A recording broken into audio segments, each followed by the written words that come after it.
থানার আবাসনে মহিলা হোমগার্ডের ঝুলন্ত দেহ উদ্ধার।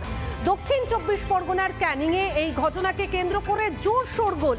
পরিবারের যেটা অভিযোগ, খুন করা হয়েছে ওই মহিলা হোমগার্ডকে। তাদের দাবি থানার এক এসআই এর সঙ্গে সম্পর্ক ছিল ওই তরুণীর, সেই ওই মহিলা হোমগার্ডকে খুন করে পালিয়েছে।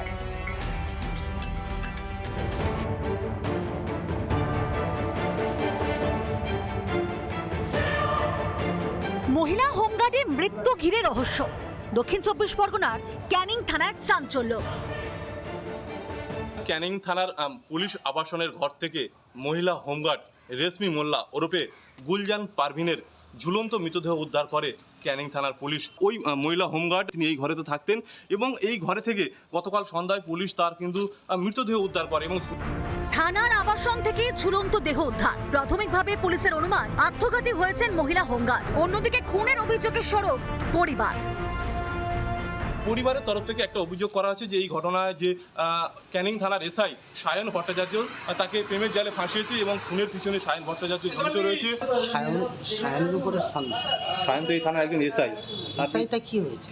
এসআইটা তো কি হয়েছে? সন্দেহটা ওর সাথে ওর ভালো একটা সম্পর্ক ছিল, মানে শুনেছি ওর সাথে মাঝে মধ্যে ঝুটঝামেলা হতো। আপনার কি মনে হচ্ছে কি ওই সায়ন কি খুন করেছে? হ্যাঁ, সায়নই খুন করেছে।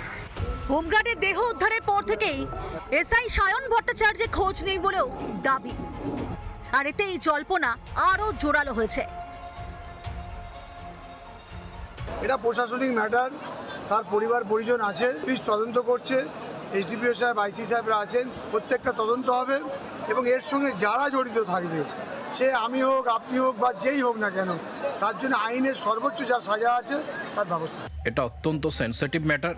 এই বাংলার শাসন ব্যবস্থার উপর সাধারণ মানুষের পুরো ভরসাই উঠে গেছে। যেটুকুনি ভরসা ছিল এই বাংলার পুলিশ প্রশাসনের উপর, সেটাও এখন উঠে গেল। এখন রক্ষক ভক্ষকের ভূমিকা পালন করছে। রবিবার ক্যানিং পূর্বের তৃণমূল বিধায়ক শওকত মোল্লার সঙ্গে দেখা করেন মৃতার পরিবার। সায়ন ভট্টাচার্য অভিযুক্ত কিনা বা সায়ন ভট্টাচার্যকে ফাঁসানো হচ্ছে সে বিষয়ে কিন্তু তদন্ত করছে ক্যানিং থানা পুলিশ। দক্ষিণ 24 পরগনা জেলার ক্যানিং থেকে রঞ্জিত সর্দার, রিপাবলিক বাংলা।